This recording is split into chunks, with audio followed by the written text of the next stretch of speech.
تو آپ کو ہمارے مبلغین کہتے ہیں سبحان اللہ کہیں، تاکہ آپ کے نام کا ایک درخت جنت میں لگ جائے۔ کبھی ایسا ہوتا ہے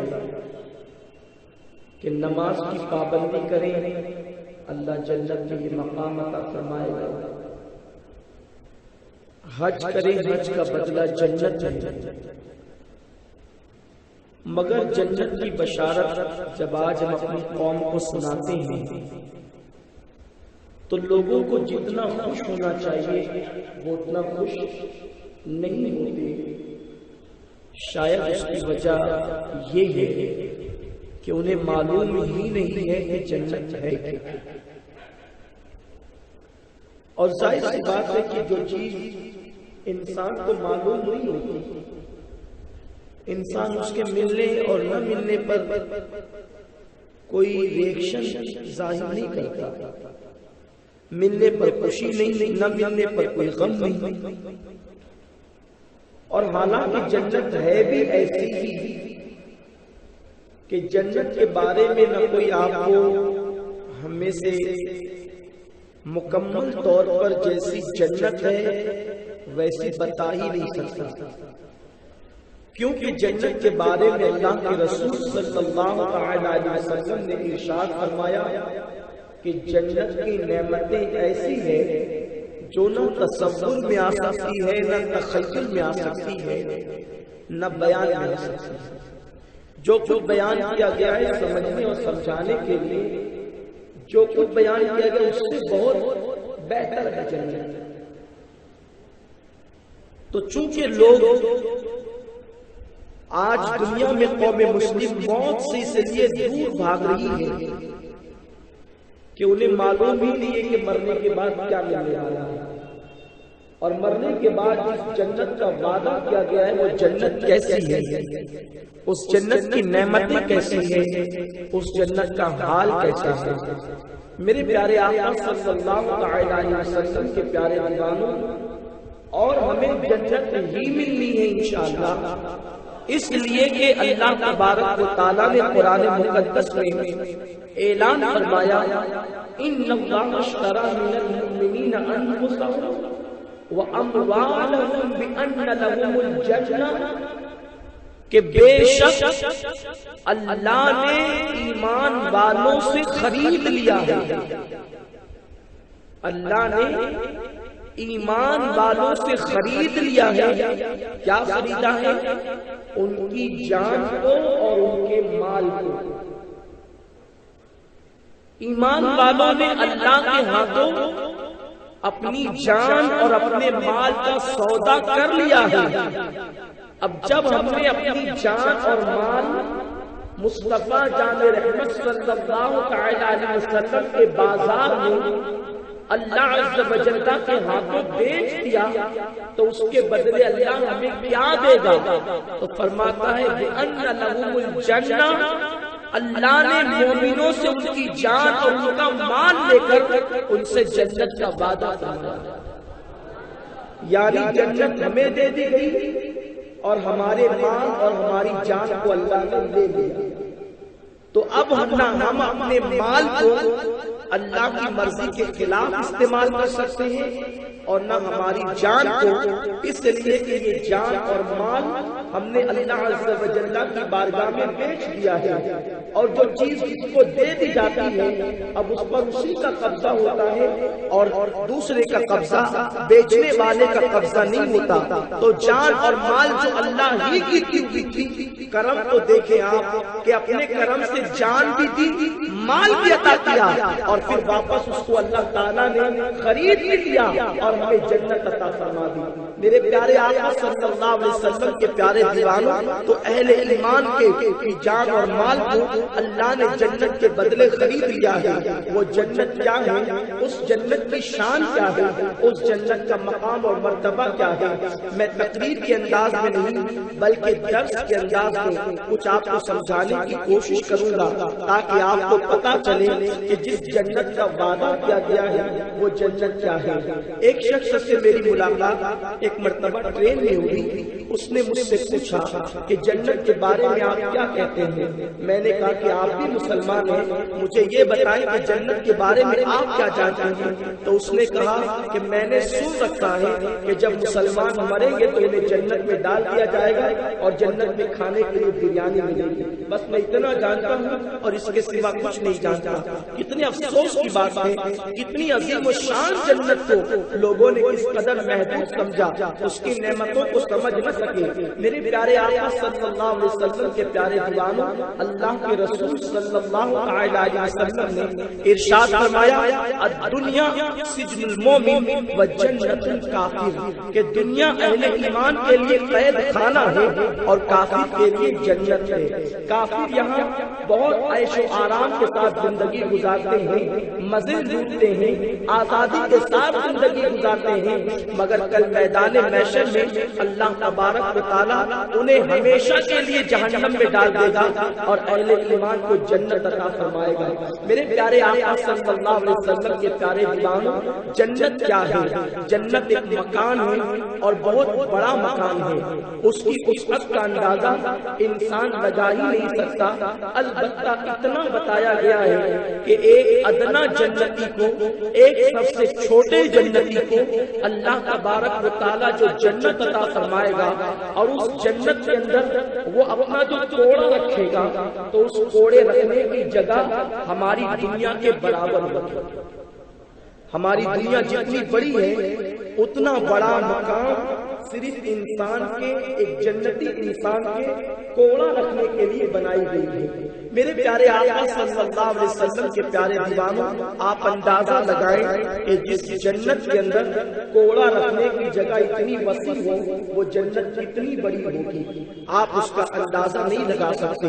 البتہ اتنا کہا گیا ہے کہ ایک انسان کو جو جنت دی جائے گی، اس جنت سے لے کر دوسری جنت تک کا، ایک درجے سے لے کر دوسرے درجے تک کا جو فاصلہ ہے وہ زمین اور آسمان کے مسافت کے برابر ہے۔ میرے پیارے آقا صلی اللہ علیہ وسلم کے پیارے دیوانوں، اللہ کے پیارے حبیب صلی اللہ علیہ وسلم ارشاد فرماتے ہیں کہ جنت میں جب جنتی کو داخل کیا جائے گا تو جب سب سے چھوٹا ادنا درجے کا جنتی ہوگا، اس کی خدمت کے لیے کم از کم، کم سے کم، بالکل کم 10,000 خادم ہوں گے۔ ایک ادنا سے جنتی کے لیے 10,000 خادم ہوں گے اور ان کے ہاتھ میں سونے اور چاندی کے پیالے موجود ہوں گے اور ان کو کم از کم 2 حوریں دی جائے گی۔ ان 2 حوروں کی شان کا یہ عالم ہے جو ادنا سا جنتی ہے۔ کم از کم، کم کی بات میں کر رہا ہوں، ابھی زیادہ تو آپ سنیں گے اور آپ مچلیں گے، اپنا ایمان تازہ کریں گے اور جنت میں جانے کی تمنا کریں گے، جنت کا شوق آپ کے دل میں پیدا ہوگا۔ تو جو سب سے کم اور چھوٹے درجے کا، ادنا درجے کا جنتی ہوگا، اس کو کم از کم 2 حوریں دی جائے گی اور اس ایک حور کا جو دوپٹہ ہوگا وہ آپ کی تمام دنیا سے بہتر ہوگا، یعنی دنیا کی کوئی حیثیت ہی نہیں اس ایک دوپٹے کے آگے۔ اور اس دوپٹے کے آنچل کی شان یہ ہوگی کہ اگر وہ ادنا درجے کی جنتی کو جو ملنے والی حور ہے، اگر وہ اپنے دوپٹے کا ایک پلو صرف زمین پر یوں کر دے، یعنی زمین پر وہ لہرا دے، تو زمین پر ایسی چمک ہو کہ دنیا کے سارے انسان اندھے ہو جائیں اور بے ہوش ہو کر کے گر پڑے، وہ اس چمک کی تاب نہ لا سکیں۔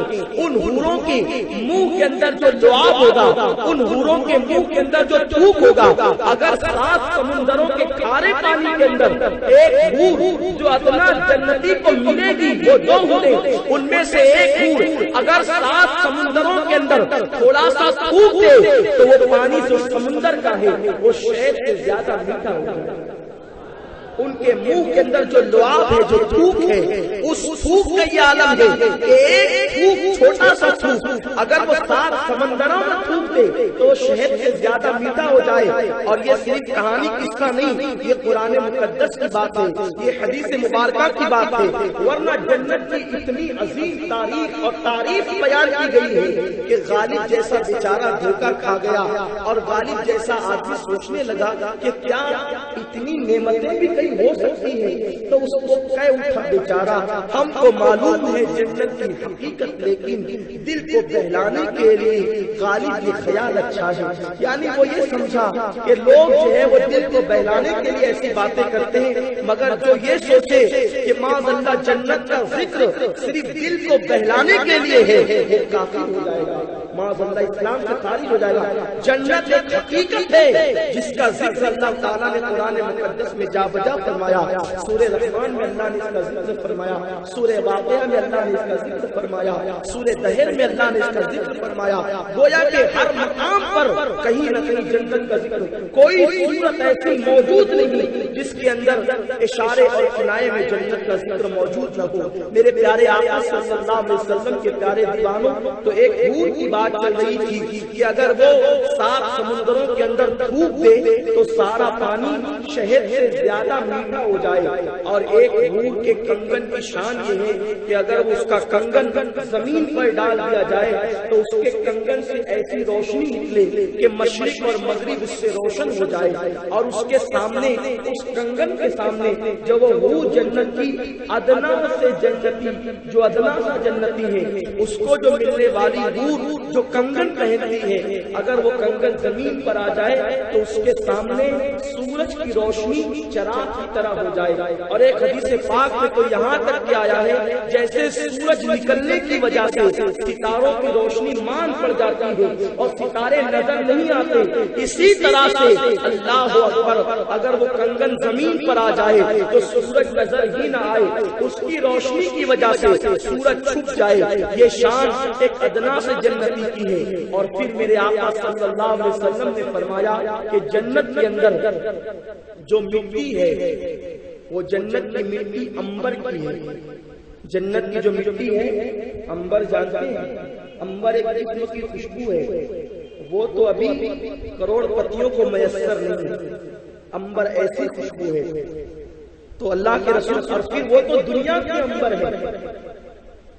جنتی جو چیزیں ہیں اس کے نام دنیا کی طرح ہے، مگر وہ دنیا کی طرح صرف نام ہے، اس کی حقیقت اور حیثیت دنیا کی طرح نہیں. وہ دیکھنے میں دنیا کی طرح، بولنے میں دنیا کی طرح، مگر وہ دنیا سے بہت اعلیٰ کوالٹی کی ہے، بہت اونچی ہے.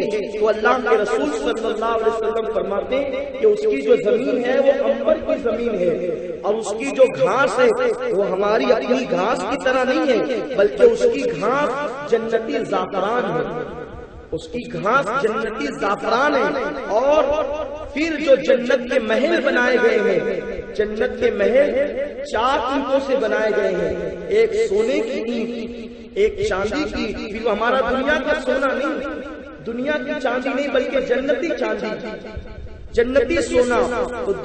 سونا، سونے کی اینٹ، چاندی کی اینٹ، یاقوت کی اینٹ، لال اینٹ اور زبرجد کی اینٹ. اور اس کا جو گارا ہے، جو گارا کھلاتے ہیں نا، گارا جو بناتے ہیں وہ جانتے ہیں کیا ہے؟ ہم سیمنٹ کا گارا بناتے ہیں، مٹی کا گارا بناتے ہیں، اور چونے کا گارا بناتے ہیں، بالو کا گارا بناتے ہیں. اور جب اس کا گھر بناتے تو اتنا خوش ہوتے ہیں، ایسا لگتا ہے کہ جیسے ہم سے بڑا کوئی ہے ہی نہیں. مگر سونے کی اینٹ، چاندی کی اینٹ، یاقوت کی لال اینٹ، زبرجد کی ہری اینٹ، ان 4 اینٹوں سے مل کر جنت کا محل بنتا ہے. اور اس کا جو گارا ہے وہ مشک ہے، مشک کا گارا ہے.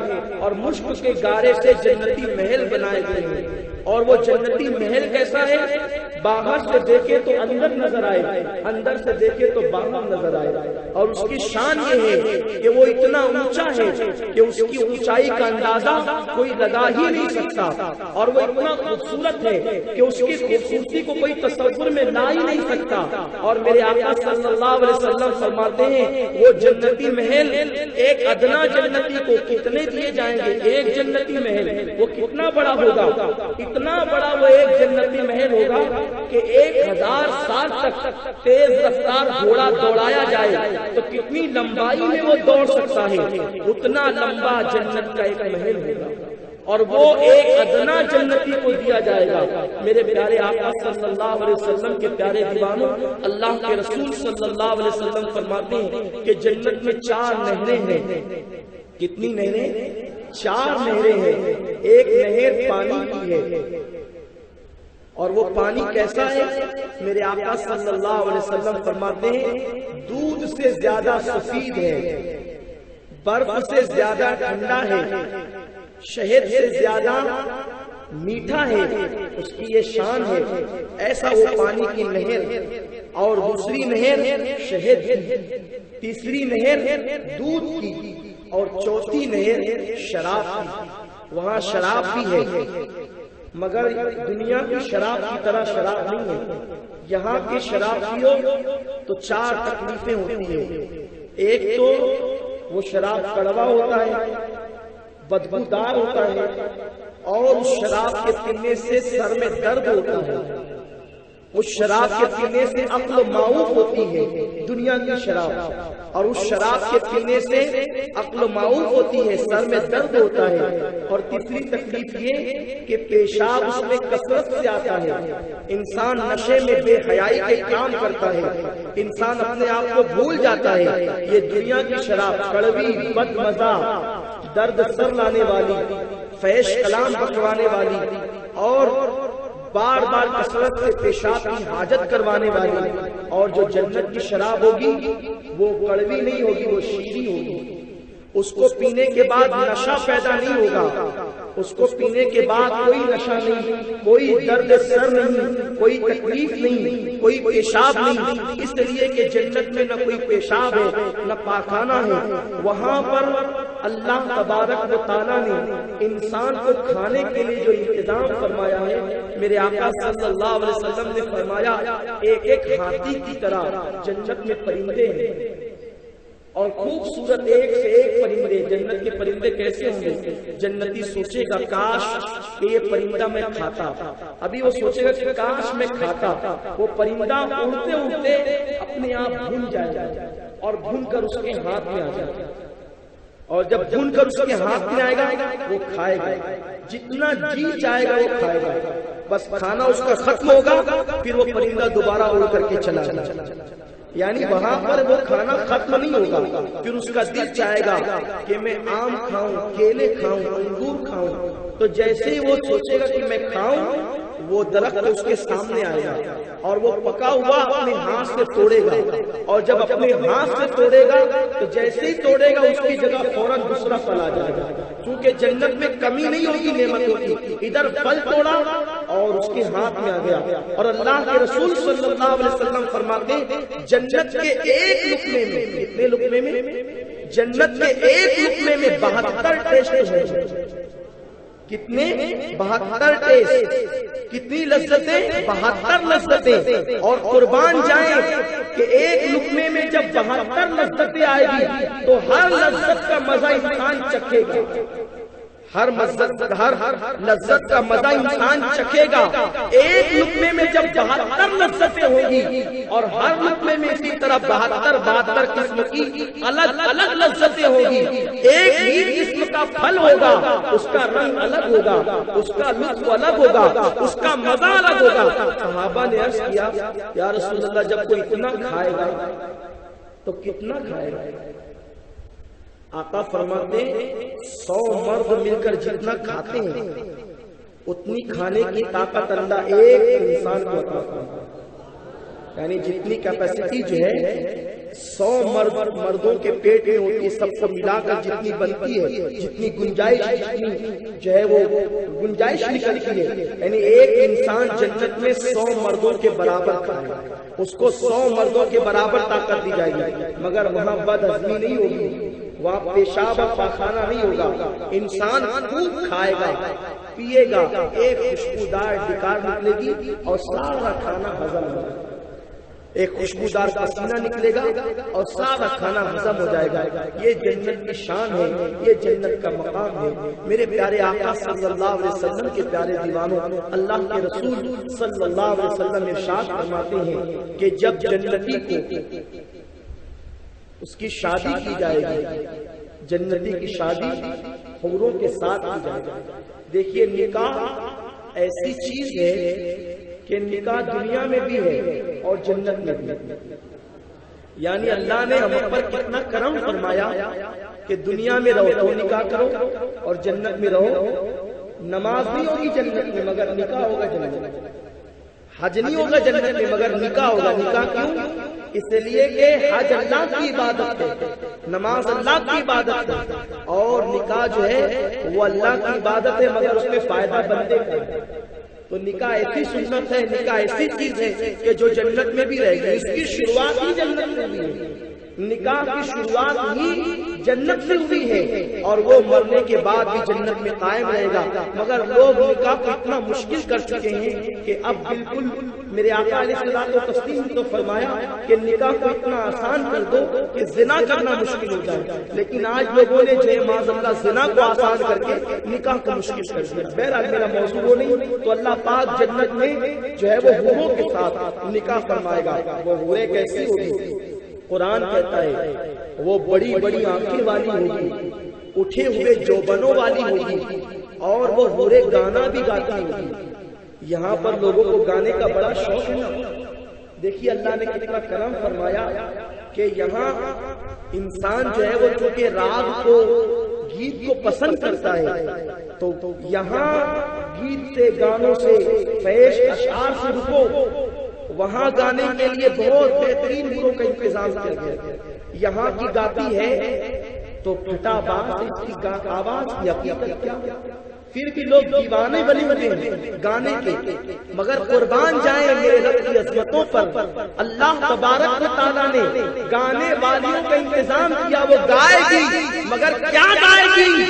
یہ فحش اشعار نہیں، بلکہ وہ جو کچھ بھی گائے گی اللہ کی حمد و ثنا بیان کرے گی، اللہ کا ذکر کرے گی، اور ساتھ ہی ساتھ یہ بھی کہے گی کہ ہم تو حسن والی ہیں، ہم بڑی آنکھوں والی ہیں، ہم شوہروں سے پیار کرنے والی ہیں، ہم شوہروں سے محبت کرنے والی ہیں، ہم شوہروں سے وفاداری کرنے والی ہیں۔ جنت کی حور اس طرح کا گانا گائے گی، گانا سنائے گی، اور ایک انسان کو جب پیاس لگے گی، میرے آقا صلی اللہ علیہ وسلم فرماتے ہیں کہ وہ پانی جو بھی وہ پینا چاہے گا فوراً اس کے پاس آئے گا، ایک قطرہ کم بھی نہیں آئے گا، ایک قطرہ زیادہ بھی نہیں، جتنی اس کی پیاس ہوگی اتنا ہی آئے گا، وہ پورا پی جائے گا۔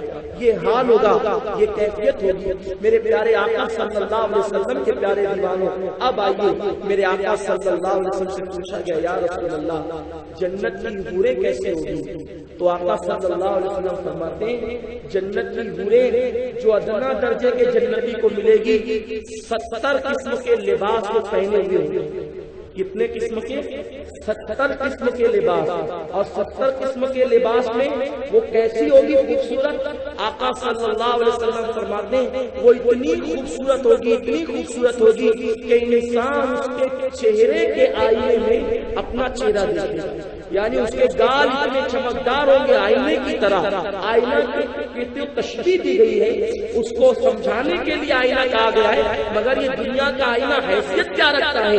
آقا صلی اللہ علیہ وسلم فرماتے ہیں کہ اس کے گال اتنے خوبصورت اور چمکدار ہوں گے کہ انسان اس کے اندر اپنا چہرہ دیکھے گا، اور جب ایک حور کی پیٹھ پر اس کا شوہر ہاتھ رکھے گا، حور کی پیٹھ پر جب اس کا شوہر ہاتھ رکھے گا تو وہ ہاتھ اس کے گوشت، اس کی ہڈی، اس کی چمڑی اور اس کے 70 لباس کے اندر سے سینے کی طرف سے نظر آئے گا۔ اب سوچئے وہ کتنی خوبصورت ہوگی، اور وہ اتنی خوبصورت ہوگی کہ اس کی جو پنڈلیاں ہیں، اس کی جو پنڈلیاں ہیں، جو چمڑے کے بعد گوشت، گوشت کے بعد ہڈی، ہڈی کے بعد گودے میں جو گودا ہے نا پنڈلی کا، وہ انسان کو اس کے گوشت اور چمڑے کے باہر سے نظر آئے گا، وہ اتنی خوبصورت ہوگی۔ قرآن نے اس حور کو، اس عورت کو اس طرح بیان کیا ہے کہ وہ بالکل ایسی ہے جیسے سیپ کے اندر چھپا ہوا موتی۔ قرآن نے تشبیہ دی ہے، پورے ایک بے خدا نے کچھ پڑھا ہے کہ میں وہ تیری جنت کو لے کر کیا کروں جس میں ہزاروں برس کی حوریں ہوں، تو وہ نادان نہیں جانتا کہ دنیا میں جب عورت اور مرد جتنے دن گزارتے ہیں اتنے بوڑھے ہوتے ہیں، جیسے جیسے دن گزرتے ہیں ویسے ویسے بوڑھے ہوتے ہیں، ویسے ویسے شباب ڈھلتا ہے۔ یہ دنیا کی کیفیت ہے، مگر جنت کی کیفیت یہ ہے جیسے جیسے دن گزریں گے جوانی نکھرتی جائے گی۔ جیسے جیسے دن گزریں گے جوانی نکلتی جائے گی اور شباب بڑھتا جائے گا، حسن بڑھتا جائے گا، تو نادانوں سے کہہ دو قرآن مقدس کے اندر اللہ تبارک و تعالیٰ نے پورے جنت کو، جنت کی عورت کو سیب کے موتی سے تشبیہ دی ہے، یعنی کہ سیب کا موتی جس طریقے سے سب کی نگاہ سے چھپا ہوا ہوتا ہے، اسے نہ کوئی ہاتھ لگاتا ہے نہ اسے کوئی دیکھ پاتا ہے، اسی طرح سے بلا تشبیہ و تمثیل جنتی حور جس مرد کو دی جائے گی، اس حور کو اس مرد سے پہلے نہ کسی مرد نے دیکھا ہوگا نہ کسی مرد نے ہاتھ لگایا ہوگا۔ جیسے اوپر کا سیب موتی کو اپنے اندر چھپا لیتا ہے، کوئی سیب کو پکڑنے والا موتی کو تک نہیں پہنچ پاتا، اور کوئی سیب کو پکڑنے والا موتی کو دیکھ نہیں پاتا، ایسے اللہ نے چھپا رکھا ہے۔ جو جس کی ہے وہ وہی دیکھے اور اس کے علاوہ اس کو کسی نے دیکھا نہیں ہے۔ ان کے بالوں کا حال یہ ہے کہ قربان جائے اللہ نے ان کے بالوں کو ایسا پیدا فرمایا ہے کہ اللہ اکبر، ان کے بال ریشم سے زیادہ نرم ہے۔ یہ دنیا کا ریشم، وہ بھی مصنوعی ریشم، قدرتی ریشم جو اللہ نے پیدا فرمایا ہے اس سے بھی زیادہ نرم ہے، اس لیے کہ وہ جنت کا ریشم ہے۔ اللہ تعالیٰ نے اس کو ایسا خوبصورت بنایا ہے۔ اللہ کے رسول صلی اللہ تعالی علیہ وسلم ارشاد فرماتے ہیں پھر جنت میں کیا ہوگا؟ جب جنتی جنت میں داخل ہوں گے تو اللہ تعالیٰ ان کو بستر دے گا۔ صحابہ نے عرض کیا یا رسول اللہ 100 بیویاں ہوں گی تو کیوں 100 بیویوں کے ساتھ ہم کیوں کر زندگی گزار سکیں گے؟ آقا نے فرمایا اللہ جتنی بیویاں دے گا تمہیں اتنی طاقت بھی عطا فرمائے گا، جتنی بیویاں ملے گی اتنی طاقت بھی ملے گی۔ اور آقا صلی اللہ علیہ وسلم فرماتے ہیں کہ تمہیں بستر دیا جائے گا، ان عورتوں کے ساتھ جو ہے اپنی خواہش کو پورا کرنے کے لیے بستر دیا جائے گا۔ وہ بستر کتنا بڑا ہوگا؟ میرے آقا صلی اللہ علیہ وسلم فرماتے ہیں زمین سے لے کر آسمان تک جتنا فاصلہ ہے اتنا بڑا بستر ہوگا، اور اس کی لمبائی جو ہوگی وہ 70 سال تک کے جو جوڑا دوڑتا ہے اتنا لمبا وہ بستر ہوگا۔ اور پھر لوگوں کو نیند نہیں آئے گی، بس لوگ اسی جنت میں کوئی کھائے گا، کوئی پیے گا، وہاں سونا نہیں ہوگا، کوئی لطف اٹھائے گا، کوئی چاہے گا کہ دنیا میں مجھے بچے ہوئے تھے یہاں بھی بچہ ہو، تو جیسے وہ سوچے گا بچہ ہو اور وہ بیوی کے قریب جائے گا، اور قریب جانے کے بعد فوراً اس کی بیوی مراد سے ہو جائے گی، فوراً بچہ بھی پیدا ہو جائے گا، اور بچہ جیسے ہی پیدا ہوگا وہ پھر 30 سال کا اچانک ہو جائے گا۔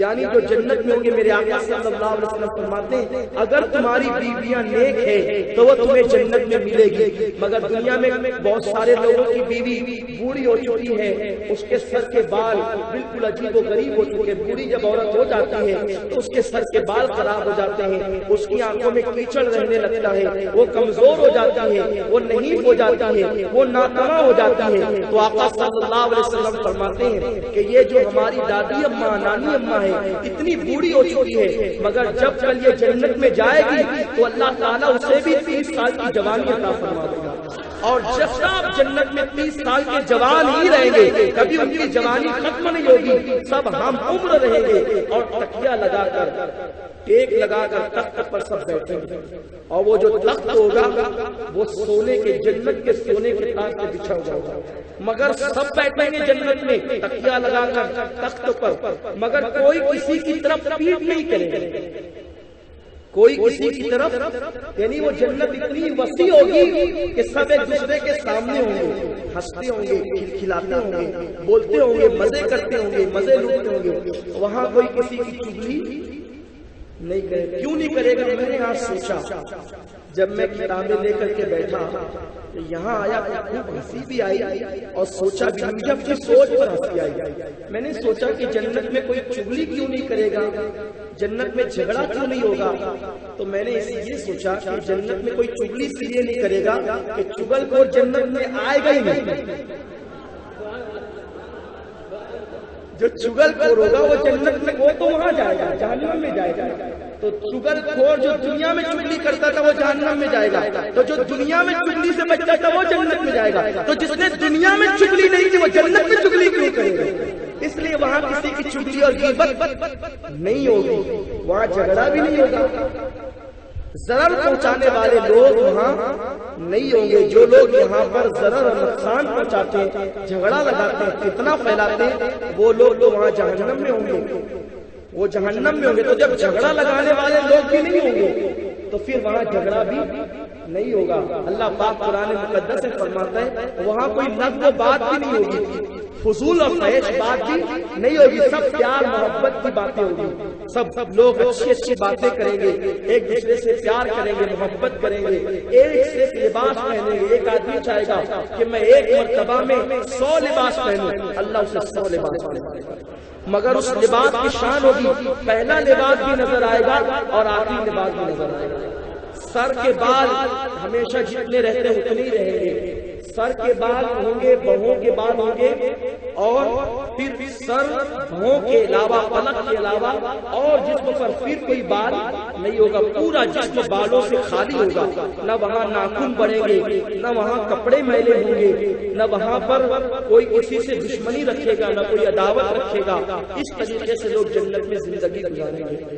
اب ایک ہفتہ جنت میں گزرے گا.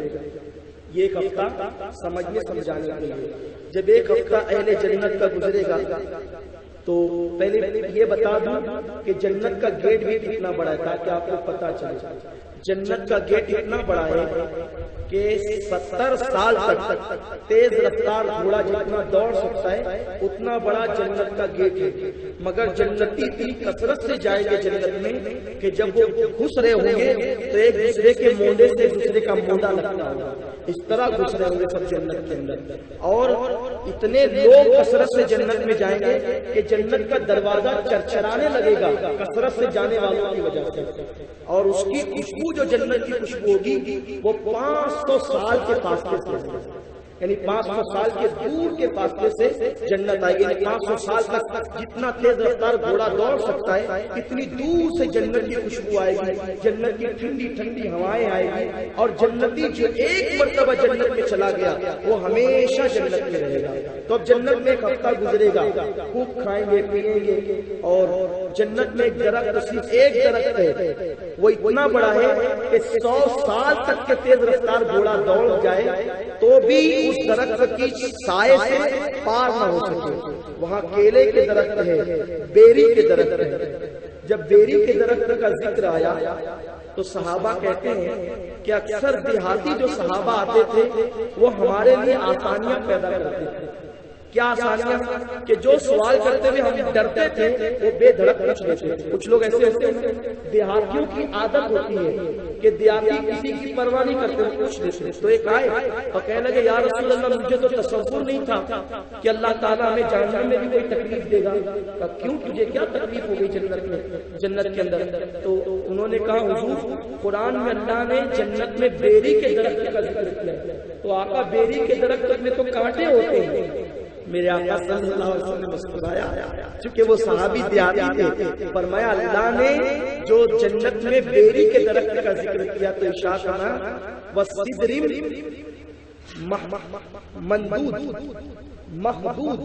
اللہ پاک نے فرمایا سورہ واقعہ میں کہ وہ بیری کا جو درخت ہوگا وہ کانٹوں کے بغیر ہوگا. دنیا کے اندر بیری میں جہاں جہاں کانٹے ہوتے تھے اس کی جگہ پر اللہ تبارک و تعالیٰ وہاں پر پھل پیدا فرمائے گا. اور ان پھل کی شان یہ ہوگی کہ جب ان پھلوں کو کھایا جائے گا تو ایک بندہ اس پھل کو, جو بیری کا پھل ہوگا, کھانے کے بعد اس کی جو لذت ہے اس کی لذت کو 70 الگ الگ انداز سے محسوس فرمائے گا. تو اسی طرح خوب شان و شوکت میں مزے میں ایک ہفتہ گزرے گا. اللہ فرمائے گا سب اہل جنت جمع ہو جاؤ. تو اب لوگ اپنے اپنے تخت پر بیٹھ کر جائیں گے جہاں بلایا جائے گا. ایک جگہ ہوگی, کوئی کسی کو اللہ مشک کے ٹیلے پر بٹھائے گا. ایک ہفتے کے اندر کی رودات بتا رہا ہوں سمجھانے کے لیے. جنت کے اندر کوئی مشک کے ٹیلے پہ بیٹھے گا, کوئی چاندی کے تخت پہ بیٹھے گا, کوئی سونے کے تخت پہ بیٹھے گا. یہ حال ہوگا. پھر اللہ تبارک و تعالیٰ اپنے جلوے کو بے نقاب فرمائے گا.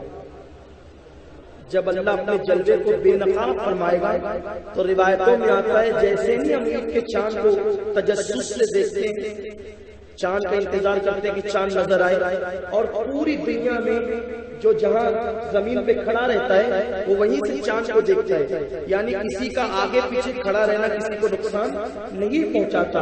میرے آقا صلی اللہ علیہ وسلم نے فرمایا جب اللہ اپنے جلووں کو بے نقاب فرمائے گا تو جس طرح لوگ چاند کو دیکھتے ہیں ویسے خدا کا دیدار کریں گے، اور سب اپنی اپنی مسند پر، کرسیوں پر، تخت پر بیٹھے ہوں گے، اللہ کی رحمت مسکرائے گی، اللہ فرمائے گا او فلاں، اللہ فرمائے گا، اللہ کلام بھی فرمائے گا او فلاں تجھے یاد ہے تم نے دنیا میں فلاں تاریخ کو فلاں دن فلاں مقام پر ایسا ایسا گناہ کیا تھا؟ وہ کہے گا مولا ہاں کیا تو تھا، کیا تُو نے مجھے معاف نہیں کیا؟ اللہ فرمائے گا میں نے معاف کیا تبھی تو تجھے یہ مقام عطا کیا۔ پھر یہ گفتگو اللہ کلام فرمائے گا، جس سے چاہے گا اللہ کلام فرمائے گا، اس سے گفتگو فرمائے گا۔ پھر کیا ہوگا؟ جنت میں بارش ہوگی، وہ بارش کیسی ہوگی؟ ایک ابر چھا جائے گا سب کے سروں پر اور مشک کی بارش ہوگی۔ پھر اللہ تعالیٰ جب سب لوگ زیارت کریں گے اس کا جلوہ دیکھیں گے، اللہ فرمائے گا جاؤ اب تم لوگ جنت کے بازار میں جاؤ۔ پھر جنت میں ایک بازار ہوگا اور وہ بازار میں فرشتے جگہ جگہ یا جو بھی حور و غلماں ہوں گے وہ اسٹال لگا کر کے موجود ہوں گے، ایک سے ایک چیزیں وہاں پر ہوں۔ پھر لوگ جنت میں جائیں گے تو وہ جو جنت کا بازار ہوگا وہ اس لیے ہوگا کہ ہر قسم کے جنتی بڑے چھوٹے سب اس بازار میں جمع ہوں گے، تو جس کو دیکھنے کی زیارت ہوگی وہ اس کو دیکھے۔ وہ بازار ہی ایسی جگہ ہوگی جہاں پر ایک دوسرے کی زیارت ہوگی، تب دیکھے گا کہ وہ بہت اونچے درجے کا جنتی ہے، اس کا لباس اتنا اچھا، میرا ایسا، ابھی اس کا میرا ایسا، اس کے بدن پر بھی ویسا ہی لباس آئے گا، اور وہ جو چاہے گا فرشتوں سے لے گا، خریدے گا، مگر وہاں کوئی پیسہ نہیں دینا پڑے گا، جتنا خریدنا ہوگا خریدے گا، جتنا دیکھنا ہوگا دیکھے گا، لینا ہوگا لے گا۔ اور جب وہ بازار سے شاپنگ کر کے بغیر پیسے کی واپس آئے گا تو اس کے محل کے اندر اس کی جو حور ہوگی وہ اس کا انتظار کرتی ہوگی، تو جب وہ آئے گا تو اس کا استقبال کرے گی وہ حوران بہشت، اور اس کا استقبال کرنے کے بعد اسے سلام کرے گی، اور سلام کرنے کے بعد کہے گی کہ آپ کہاں سے آ رہے ہیں؟ اتنے خوبصورت ہو گئے آپ، یہاں سے جیسے گئے تھے اور زیادہ آپ کا حسن بڑھ گیا۔ تو وہ اپنی حوران کو، حوروں کو بتائے گا کہ میں اللہ تبارک و تعالیٰ کا جلوہ دیکھ کر کیا ہوں، تو جب میں نے خدا کا جلوہ دیکھ لیا ہے تو میرا حسن یقیناً بڑھ جانا چاہیے تھا اور بڑھ گیا۔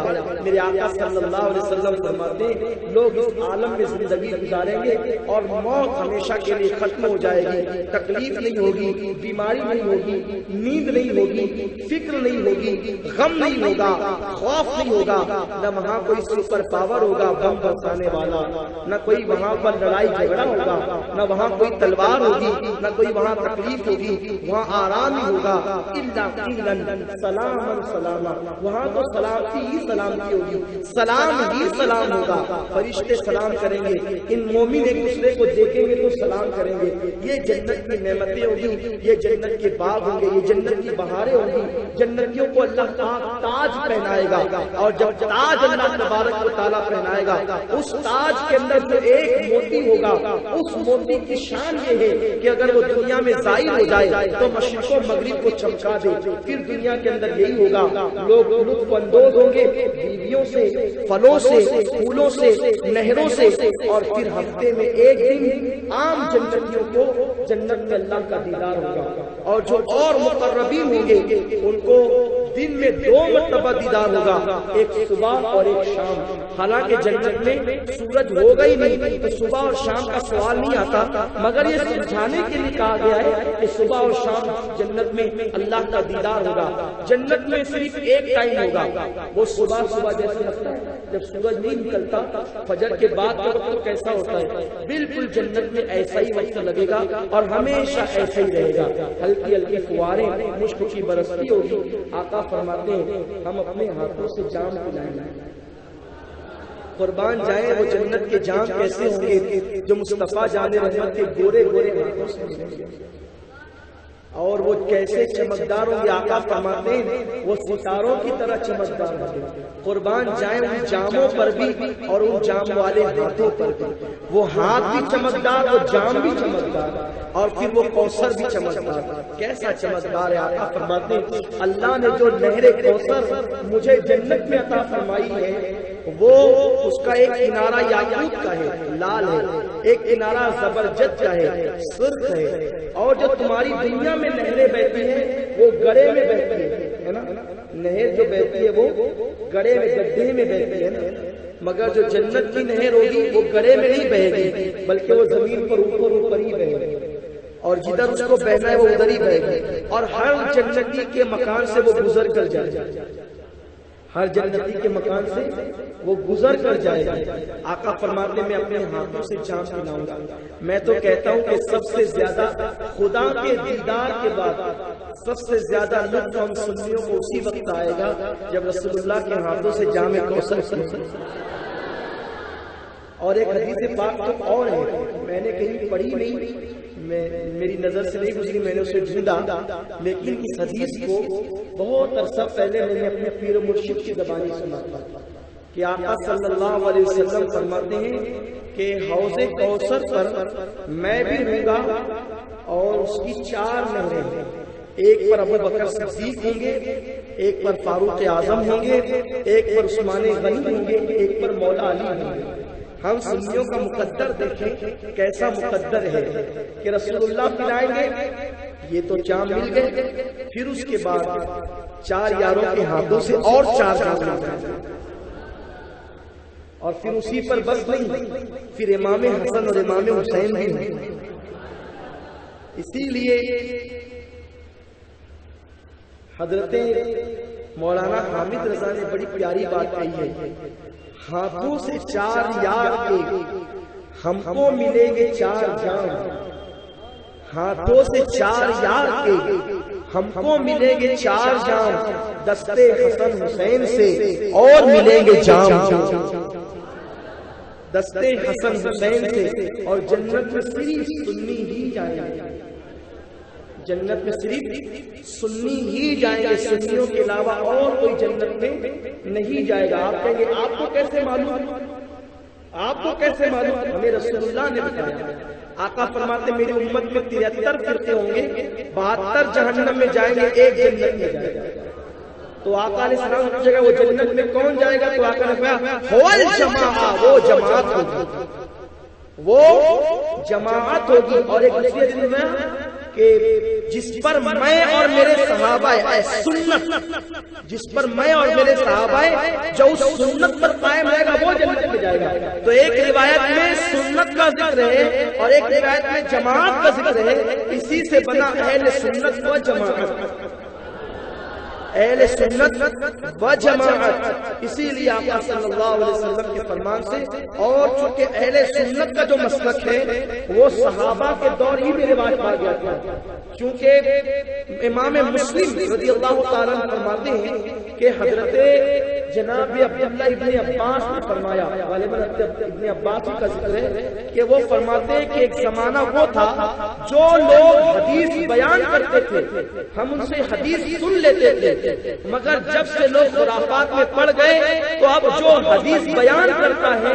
ہم یہ دیکھتے ہیں کہ اس کا تعلق اہل سنت و جماعت سے ہے یا نہیں۔ اگر اس کا تعلق اہل سنت و جماعت سے ہوتا ہم حدیث سنتے، اور نہیں ہوتا تو اس سے حدیث نہیں سنتے۔ تو پتا چلا امام عبداللہ ابن عباس کی روایت جو امام مسلم مقدمے میں نقل کر رہے ہیں، ان سے پتا چل گیا کہ اہل سنت و جماعت جو ہے وہ صحابہ کے دور ہی میں قائم ہو گئی تھی، اور یہی جماعت جو ہے وہ قیامت تک قائم رہے گی اور نجات ہوگی۔ باقی جو 72 فرقے بنتے رہیں گے، ٹوٹتے رہیں گے اور ختم ہوتے رہیں گے۔ تو میرے پیارے آقا صلی اللہ علیہ وسلم کے پیارے دیوانوں، یہ جنت کا ذکر بہت مختصر میں نے کیا کیونکہ اس سے پہلے بہت لمبی گفتگو ہو گئی تھی تو وقت ختم ہوا، لیکن آخری بات بس کرتا ہوں، جنت کتنی اچھی ہے بولو، بغیر محنت کے سب ملے گا نا، وہاں تو لوم چلانا نہیں پڑے گا، وہاں ہفتہ ہفتہ بازار کرنے کا ٹینشن نہیں ہوگا، بیوی سے لڑائی جھگڑا نہیں ہوگی، کتنی اچھی بیویاں ہوگی وہاں، وہ محبت کرے گی، پیار کرے گی، تسلی دے گی، گائے گی، زندگی گزارے گی، کوئی ٹینشن وہاں۔ جنت میں جانا ہے کہ نہیں جانا ہے؟ بولو بھائی، کون کون نہیں جانا چاہتا؟ نہیں جانے والے محفل میں ہوش سے بیٹھا کریں، چونکہ آج ذکر جنت کا سنی نہ کچھ ہو تو کون کچھ ہو۔ ہم رسول اللہ کے جنت، رسول اللہ نے ہمارے نبی کو مالک جنت بنایا، ہم نہ جائیں گے تو کون جائے؟ جنت میں جانا ہے کہ نہیں جانا ہے؟ مگر جنت میں جانے کے لیے کیا کرنا پڑے گا؟ پہلے جنت میں کیسے جاؤ گے؟ جب تک مریں گے نہیں جنت میں نہیں جائیں گے، جب تک مریں گے نہیں جنت میں، اور ہم مرنا ہی نہیں چاہتے، ہم مرنا ہی نہیں چاہتے، اور لوگوں کو چاہیے کہ وہ موت سے محبت کریں، اور جب موت سے محبت ہوتی ہے تو انسان نیک عمل کرتا ہے۔ اور جنت میں کیا ہوگا معلوم ہے آپ کو؟ جنت میں دو ہی چیز ہوگی جو ہمیں روکتے ہیں نا، سلام مت پڑھو، زیارت کے لیے مت جاؤ، تو جنت میں دو ہی چیز ہوگی، ایک تو سلام ہوگا اور ایک تو زیارت ہوگی۔ سلام ہوگا اور زیارت، اس کے علاوہ کوئی تیسری عبادت نہیں ہوگی وہاں۔ کوئی نماز پڑھنا چاہے گا تو یہاں نماز نہیں ہے، نماز دنیا میں تھی، مگر سلام جنت میں بھی ہوگا۔ تو ہم اس چیز کو کرنے کا حکم دیتے ہیں، نماز بھی فرض ہے اور اہم العبادات ہے، مگر وہ دنیا تک ہے، مگر سلام اور اتفاق سے سلام نماز میں بھی ہے۔ سلام ایسا سلام ہے، نماز میں سلام، قرآن میں سلام، جنت میں سلام، جنت میں ساری عبادتیں ختم کر دی گئی مگر زیارت اور سلام باقی۔ اور زیارت کس کی؟ اللہ کی زیارت، رسول اللہ کی زیارت، غوث پاک کی زیارت، غریب نواز کی زیارت، اعلیٰ حضرت کی زیارت، مفتی اعظم کی زیارت، محبوب الہی کی زیارت، قطب الدین بختیار کاکی کی زیارت۔ تو اہل زیارت ہی جنت میں ہوں گے۔ اور چونکہ اب میں نے یہ بھی سوچا، اس پر بھی مجھے خیال آیا کہ جنت میں سلام اور زیارت ہی کیوں ہوگا؟ تو کیونکہ سلام پڑھنے والے جنت میں جائیں گے اسی لیے سلام ہوگا، اور زیارت کرنے والے جنت میں جائیں گے اسی لیے زیارت ہوگا۔ جو زیارت کو بدعت کہتے ہیں، شرک کہتے ہیں، وہ وہاں ہوں گے نہیں، وہ تو جہاں زیارت نہیں ہوگی وہ وہاں ہوں گے۔ جن کو زیارت سے چڑ ہے وہ کہاں ہوں گے؟ جہاں زیارت پر پابندی لگی ہوگی، جہاں زیارت کی کوئی اجازت نہیں ہوگی، وہ وہاں ہوں گے جو زیارت پر فتوا دیتے ہیں۔ ہم کہتے ہیں رسول اللہ نے فرمایا من زار قبری وجبت لہ شفاعتی، جس نے میری قبر کی زیارت کی اس سے میری شفاعت واجب ہو گئی۔ سنی کی عادت ہے رسول اللہ کی زیارت کے لیے چلا، غوث پاک کی زیارت کے لیے چلا، غریب نواز کی زیارت کے لیے چلا، اعلیٰ حضرت کی زیارت کے لیے چلا، مفتی اعظم کی زیارت کے لیے چلا، محبوب الہی کی زیارت کے لیے چلا، قطب الدین بختیار کاکی کی زیارت کے لیے چلا، اور نہیں کہیں جا سکا تو مولانا اسحاق کی زیارت کے لیے چلا گیا، غلام بھائی بابا کی زیارت کے لیے چلا گیا، مالیگاؤں کی زیارت، بزرگوں کی زیارت کے لیے چلا گیا، سید شاداب چشتی نظامی کی زیارت کے لیے چلا گیا۔ اور لوگ کہتے ہیں زیارت مت کرو، میں کہتا ہوں دیکھو اللہ کے رسول نے کتنا کھل کر کے بیان کر دیا، جو زیارت سے چھڑتے ہیں انہیں ایسی جگہ بھیجا جہاں زیارت نہیں، اور جو زیارت کے شوقین انہیں ایسی جگہ بھیج دیا جہاں زیارت ہے۔ تو اب آپ کو کیا کرنا ہوگا؟ اگر آپ جانا چاہتے ہو جنت میں تو بزرگوں سے اپنا رشتہ مضبوط کیجیے، اور بزرگوں کے نقش قدم پر چلیے، بزرگوں کے نقوش پا کو اپنے لیے مشعل راہ بنائیے۔ اور یاد رکھیے ایک آخری بات بہت سیریسلی طور پر آپ اسے دل پہ نقش کریں، دنیا کی لڑکیوں کو دیکھنے کے لیے آج ہمارا نوجوان بہت بےتاب اور بے چین ہوتا ہے، حتیٰ کہ محلے میں نکڑ پر بھی کھڑا ہوتا ہے یا بیٹھتا ہوتا ہے تو اس کی جیسے کہتے ہیں دلی کی نیت چھچڑے میں، بس وہی کیفیت آج ہمارے نوجوانوں کی ہوگی، جہاں کھڑے ہوئے لڑکیوں کو پر بد نظری شروع۔ میں کہتا ہوں جو حسن قبر کی مٹی کھائے گی اس حسن میں مبتلا ہو کر جہنمی کیوں بنتے ہو؟ یہاں چند دن صبر کرو، چند دن، صرف چند دن، کوئی طویل مدت نہیں ہے، چند دن، اس چند دن میں صبر کرو۔ جب اللہ تمہیں جنت عطا کرے گا تو ایسی خوبصورت عورتیں تمہیں جنت میں دے گا کہ یہاں کی عورتوں کے حسن کی کوئی حیثیت ہی نہیں ہے ان کے حسن کی آگے۔ بات آئی ہے، اگر وقت اجازت دے تو عرض کروں، اب بھی ذہن میں ایک بات آئی ہے، کہ ٹائم بھی ہو رہا ہے لیکن عرض کروں، دنیا کی عورت اور جنت کی عورت میں فرق کیا ہے؟ ایک بہت خوبصورت کنیز ایک راستے سے گزر رہی تھی، بالوں کو جھرجھری دے رہی تھی، اور واقعتاً اس کے حسن کا یہ عالم تھا کہ وہ زمین پہ پیر رکھتی تھی تو اجالا پڑتا، ایسے چمکدار اس کے پیر تھے۔ حضرت سیدنا مالک بن دینار اس راہ سے گزر رہے تھے، وہ کنیز اتنی خوبصورت تھی کہ اس کی خدمت کے لیے کئی کنیزیں تھیں۔ آپ اس کنیز کے قریب گئے اور کہا کہ اے کنیز، کیا تیرا مالک مجھے بیچے گا، تجھے تیرا سودا کر دے گا میرے ہاتھوں؟ تو اس کنیز نے بالوں کو جھرجھری دیا، اپنی حسن پر اترائی اور کہنے لگے تو دیوانہ معلوم ہوتا ہے، میری قیمت کون لگا سکتا ہے، میں بادشاہ کی مخصوص کنیز ہوں۔ کنیز کو اتنا حسن اللہ نے دے دیا تھا کہ ملکہ کے حسن پر کنیز کا حسن غالب آتا تھا، وہ مجھے کبھی نہیں بیچے گا، میرے بغیر رہ نہیں پاتا۔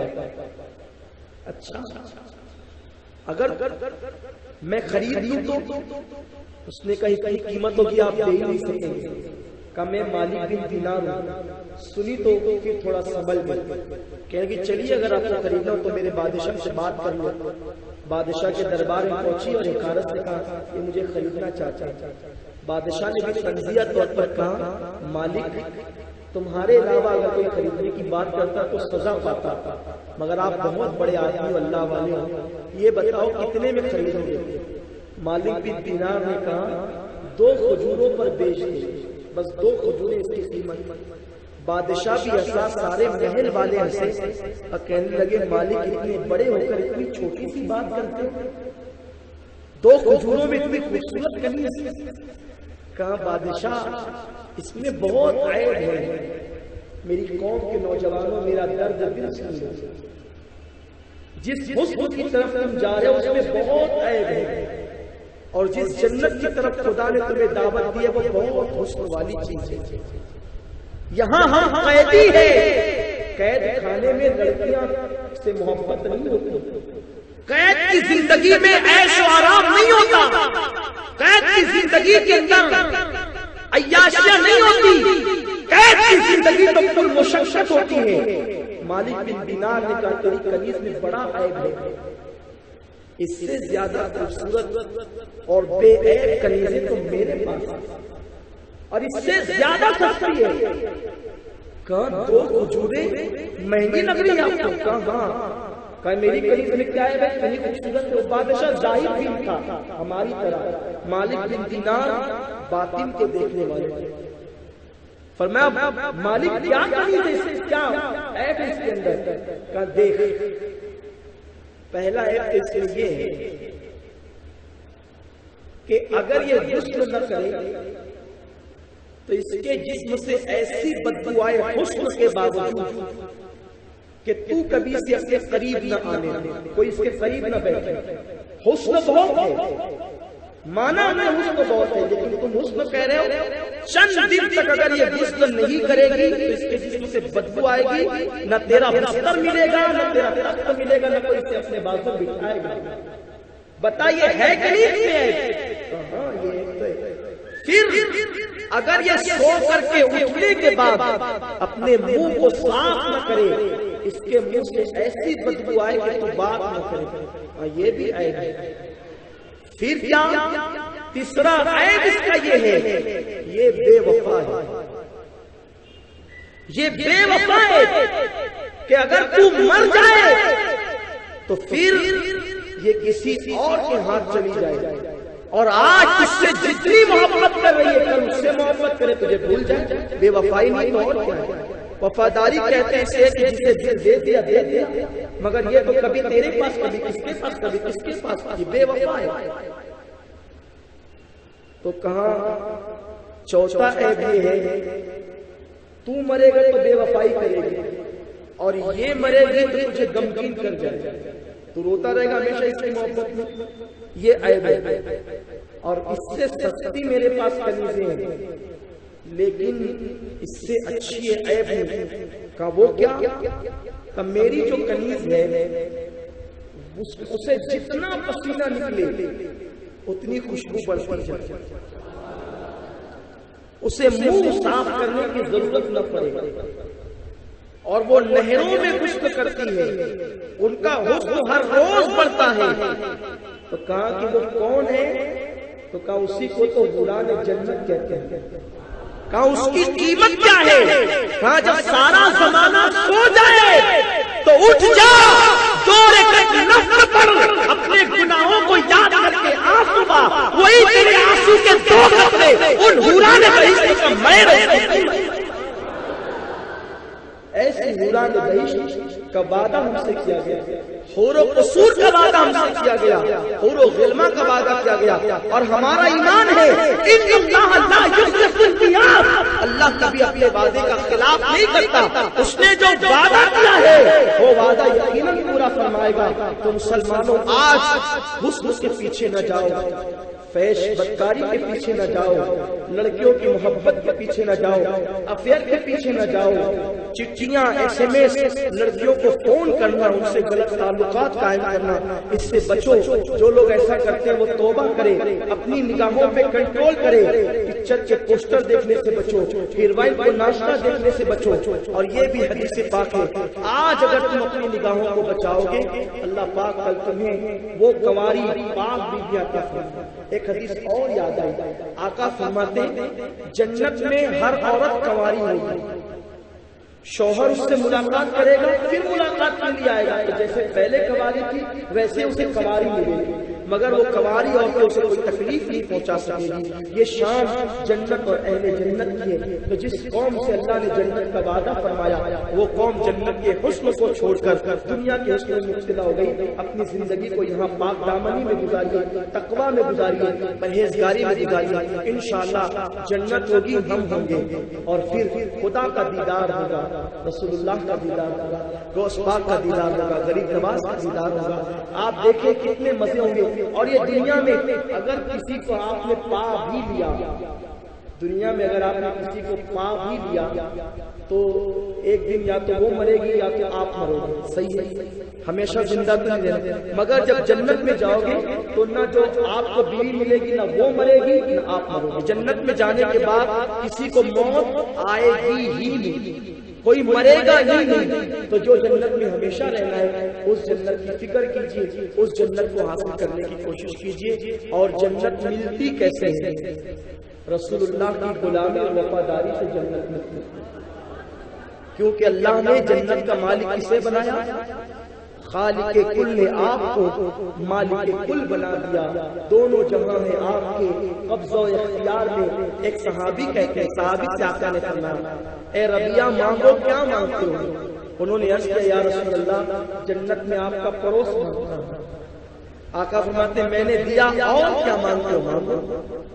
کہا نہیں یا رسول اللہ بس مجھے اتنا کافی ہے، اٹھتے نہیں ہیں ہاتھ میری ان دعا کی بات۔ یا رسول اللہ اب آپ کو مانگ لیا، آپ کا پڑوس مانگ لیا، اب مجھے اور کچھ نہیں چاہیے۔ اسی لیے آپ بھی جب دعا کیا کریں تو اس وقت یہ بھی دعا کریں اللہ مجھے جنت میں تیرے محبوب کا پڑوس عطا فرما، کیونکہ حضور صلی اللہ علیہ وسلم کا درجہ تو بہت اونچا ہوگا جنت میں، مگر دعا مانگنے میں کیا جاتا ہے؟ جب اللہ نے ہم سے وعدہ کر لیا ہے کہ تم جو مانگو گے میں تمہیں عطا کروں گا، مانگو اللہ سے۔ نماز، ہر نماز کے بعد دعا کرو مولا جنت میں ایسی جگہ عطا فرما جہاں سے تیرے محبوب کی زیارت کر سکوں، ان کی خدمت کر سکوں، ٹک ٹکی بات میں انہیں دیکھ سکوں، ان کے پڑوس میں رہ سکوں۔ انشاءاللہ تعالی ضرور آپ کی دعا قبول کی جائے گی۔ اللہ تعالی ہم سب کو جنت کی حصول کے لیے کوشش کرنے کی توفیق عطا فرمائے۔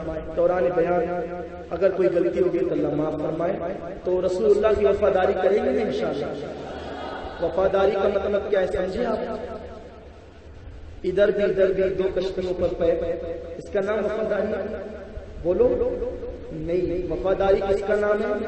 یک گیر محکم بدمن، ایک در پکڑو اور مضبوط پکڑو۔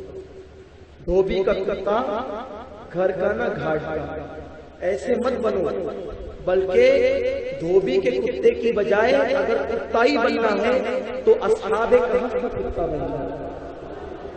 وہ کیسا کتا تھا؟ 309 سال تک وہ سوتے رہے تو وہ بھی بیٹھا رہا۔ بھوک نہیں لگی ہوگی اسے؟ بولو بولو بھائی، بھوک لگی ہوگی کہ نہیں لگی ہوگی؟ وہ تو سو گئے تھے، بیچارہ بیٹھا رہا۔ بھوک لگی مگر بھوک کی پرواہ، پیاس لگی مگر پیاس کی پرواہ، بارش سردی گرمی کچھ بھی ہوا کسی کی پرواہ نہیں کی، بس یار کے در پر بیٹھ گئے۔ پھر اللہ نے اس کتے کو کیا سلا دیا؟ اپنے محبوبوں کے وفادار بن کر کے بیٹھا تو اللہ اسے قیامت کے دن بلعم و باعور کی شکل دے کر جنت میں داخل کر دیا۔ تو جب عیسیٰ علیہ السلام کی امت کا وفادار، امت کے ولی کا وفادار کتا بن جائے وہ جنت میں چلا جائے، اگر ہم رسول اللہ کا وفادار بن جائے تو ہم جنت میں کیوں نہیں جائیں گے؟ وفاداری کیا ہے؟ جو آقا کے دشمن وہ ہمارے دشمن، جو رسول اللہ کے دشمن وہ بولو ہمارے دشمن، اور جو دشمن ہوتا ہے اس کے ساتھ نہ بیٹی دی جاتی ہے نہ بیٹی۔ صحیح ہے؟ دشمن کے گھر بیٹی کوئی دیتا ہے؟ جو رسول اللہ کا دشمن اس کے گھر بیٹی دی جائے گی بھی نہیں ہو، لی بھی نہیں جائے گی۔ جو دشمن ہوگا رسول اللہ کا نہ اس کے ساتھ چاپ کی جائے گی، نہ اسے دعوت دی جائے گی، اس کے یہاں دعوت میں جایا جائے گا۔ اور اسی طرح کے بہت سارے لوگ مالیگاؤں کو ٹارگٹ بنا کر اب یہاں فتنہ کھڑا کر رہے ہیں۔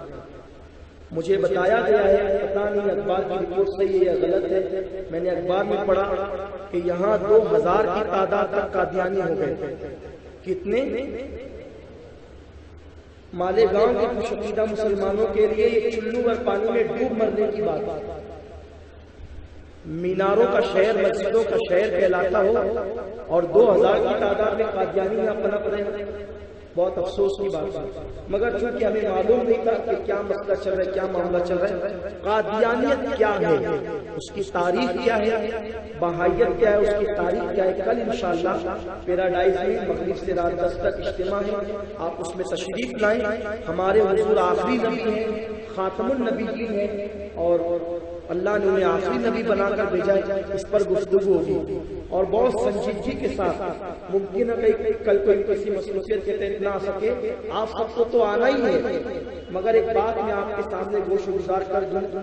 آج کل ہمارے سنی بھائی یہ کہہ رہے ہیں کہ دیکھو جمیعت العلماء اور دیوبندی رسول اللہ کے کتنے عاشق ہیں کہ وہ لوگ قادیانیوں کی مخالفت کر رہے ہیں۔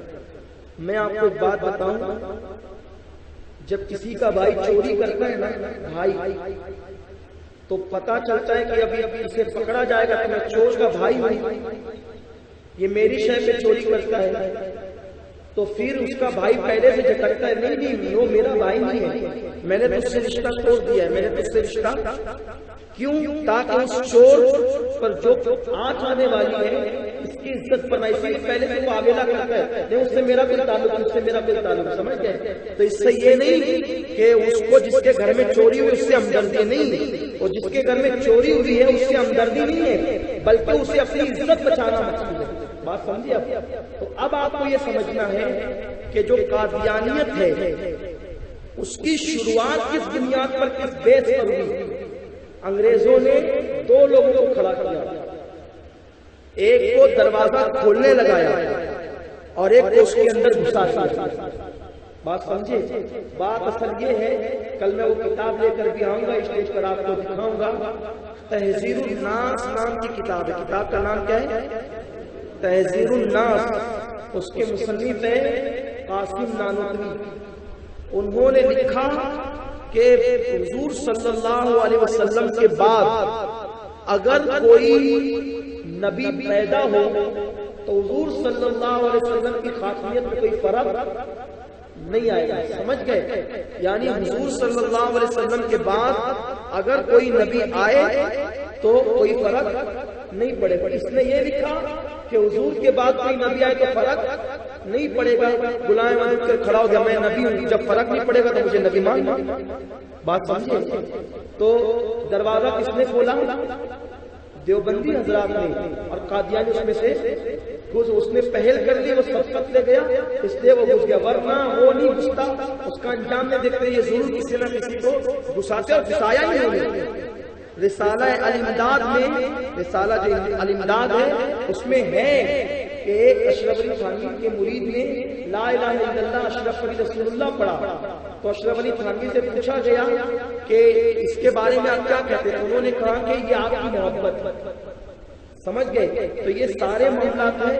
تو اب یہاں ان سے پوچھئے کہ آپ کہتے تھے کہ کافر کو کافر مت کہو، اب آپ کی جان پہ بن آئی ہے تو آپ قادیانیوں کو کافر کیوں کہہ رہے ہیں؟ تو آپ کے مسلک پر بن آئی ہے، آپ کے نزدیک قادیانیوں کا عقیدہ غلط ہے تو آپ اسے کافر کہہ رہے ہیں، اور ہمارے نزدیک قادیانیوں کا عقیدہ بھی غلط ہے اور دیوبندیوں کا بھی غلط ہے، ہم دونوں کو کافر کہتے ہیں۔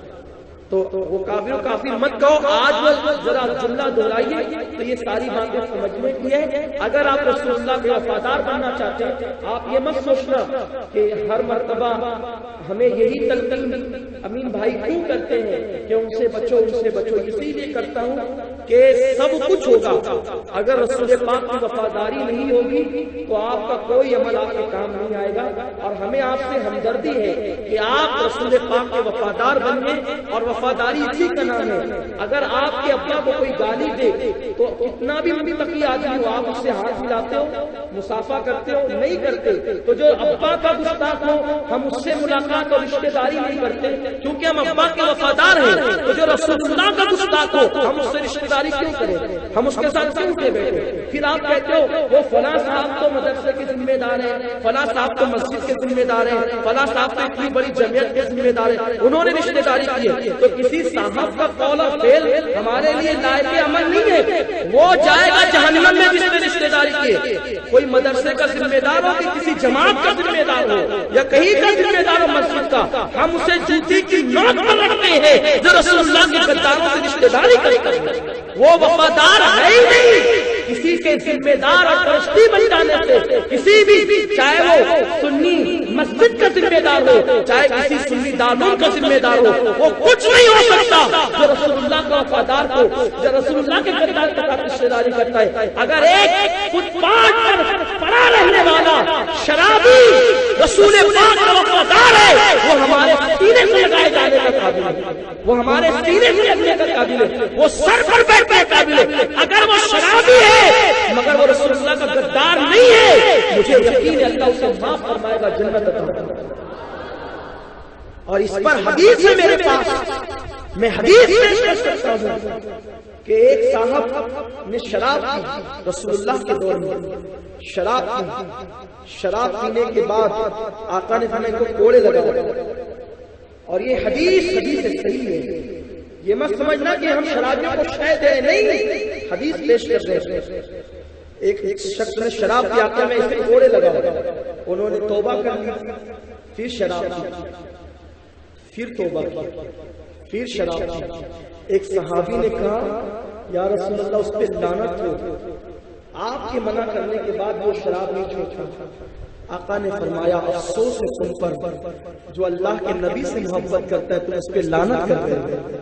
حضور نے اس شرابی پہ لعنت کرنے سے منع فرمایا وہ مجھ سے محبت کرتا ہے۔ اور ایک بات بتاؤں آپ کو، قربان جائیں میرے آقا کی عظمتوں پر، ایک دن آقا نے فرمایا میری محفل میں وہ جو سب سے آخری میں آ کے بیٹھتا ہے نا وہ جنتی ہے، جو آخری میں آ کر وہ کونے میں بیٹھتا ہے وہ جنتی ہے۔ صحابہ کو تعجب یا رسول اللہ وہ تو دن میں رات میں شراب پیتا، رات بھر شراب میں لگا رہتا ہے، اور حضور کی بارگاہ میں بہت چپکے سے آ کر کنارے بیٹھ جاتا ہے چونکہ شرابی تھا۔ آقا نے اسے جنتی، اب وہ صحابی تھے، وابی نہیں تھے کہ حضور سے بحث کرتے کیوں وہ جنتی ہے، وہ شراب پیتا ہے، کیونکہ صحابہ کو اپنے عمل پر بھروسہ نہیں تھا، صحابہ کو رسول اللہ کی عظمت پر بھروسہ کہ جنت کا مالک یہ ہے، یہ جنت میں لے جانے والا، تو انہیں یقین تھا۔ آقا نے کہہ دیا جنتی مان لیا۔ ایک دن سب لوگ باہر نکل گئے، ان کا انتظار کرنے لگے، بولے یہ بتا کہ تو شراب پیتا ہے؟ میں پیتا ہوں، مگر تو جنتی کیسے؟ انہوں نے کہا کہ چھوڑو یار کیوں پوچھتے ہو، رہے کہ نہیں بتانا تو پڑے گا، تو شرابی کے باوجود حضور نے تجھے جنتی کہا۔ اب سنو، انہیں معلوم پڑ گیا کہ میں جنتی، میرے آقا کی عظمتیں دیکھیں۔ انشاءاللہ جو رسول اللہ کا وفادار ہوگا، اگر شرابی ہے مرنے سے پہلے اسے توبہ ضرور نصیب ہوگی، اگر جواری ہے مرنے سے پہلے ضرور توبہ کرے گا، زانی ہے مرنے سے پہلے توبہ، رسول اللہ کی محبت کا صدقہ اسے ملے گا، ضرور ملے گا۔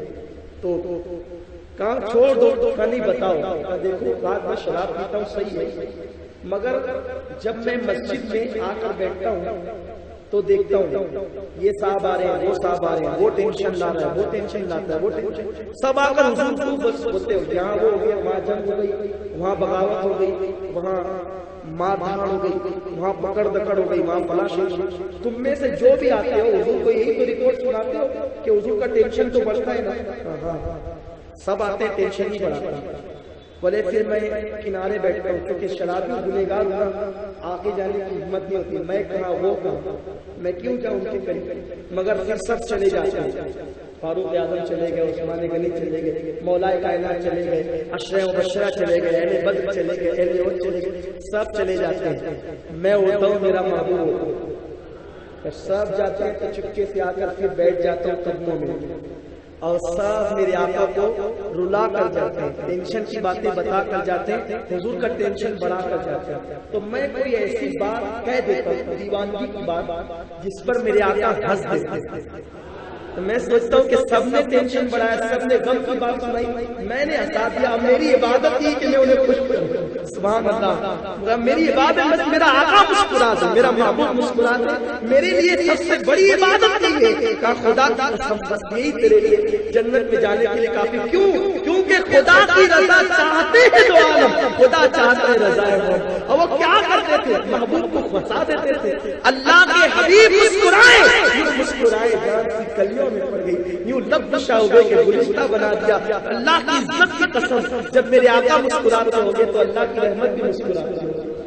پھر کہا کہ حضور نے تمہیں جنتی کہا، مجھے جنتی کا آقا نہیں، جب انہوں نے مجھے جنتی کہا آج کے بعد شراب نہیں پیوں، یہ ہے محبت، یہ وفاداری، یہ ہے شانی سے لیے آقا کے وفادار بن کر، اگر اللہ نہ کرے ہزار بار نہ کرے، اگر غداران رسول سے میں بھی رشتہ داری کروں تو آپ میری بھی رعایت نہ کریں، مجھے بھی جوتے کی نوک پر لاؤ، کیونکہ کسی مولوی کا، کسی عالم کا، کسی قاری کا، کسی امام کا قول و فعل ہمارے لیے شریعت نہیں ہے، شریعت ہمارے لیے قرآن اور حدیث میں، ہم اسی کو دیکھیں اسی پر چلیں۔ اللہ مجھے آپ کو رسول پاک کے قدموں سے وابستہ رکھے، وفاداری سے وفاداری کی توفیق عطا فرمائے۔ کل آئیں گے انشاءاللہ سب، اور لائیے بھی ایسا ہنگامی اجلاس بنائیے اس کو کہ ختم نبوت کے منکرین کو لوہے کے چنے چاپنا پڑے، خوب لاؤ نوجوانوں کو، تاکہ آپ کو ختم نبوت کے حوالے سے خوب معلومات ہو۔